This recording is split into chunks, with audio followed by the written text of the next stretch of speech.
সিলেট নগরীর চৌহাট্টা এলাকার এই ভবনটি সিলেট জেলা হাসপাতাল 2019 সালের জানুয়ারিতে 6.98 একর জায়গার উপর হাসপাতালটির ভবন নির্মাণ শুরু করে গণপূর্ত অধিদপ্তর। কার্যাদেশ অনুযায়ী 15 তলা হাসপাতাল ভবনের 8 তলা পর্যন্ত নির্মাণ কাজ শেষ করেছে ঠিকাদারি প্রতিষ্ঠান।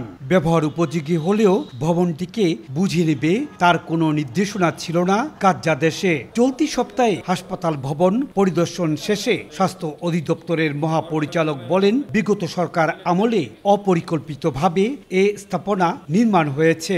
এইরকম অপরিকল্পিত অ্যাকচুয়ালি অনেক হাসপাতাল হয়েছে, অনেক দিন পরে আছে।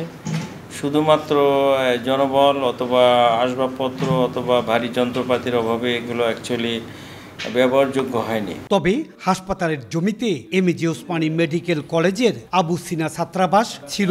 শিগগিরই হাসপাতালটি ব্যবহার উপযোগী করার আশ্বাস স্বাস্থ্য অধিদপ্তরের মহাপরিচালকের। এটাকে অ্যাকচুয়ালি ব্যবহার উপযোগী করার জন্য এইসব চিন্তা ভাবনা চলছে। কোনটা অ্যাকচুয়ালি আলটিমেটলি আমরা ইমপ্লিমেন্ট করতে পারবো, এটা হচ্ছে অ্যাকচুয়ালি এটার জন্য আমাদেরকে অপেক্ষা করতে হবে। সিলেট জেলা হাসপাতালের ভবন নির্মাণে ব্যয় হয় প্রায় 85 কোটি টাকা।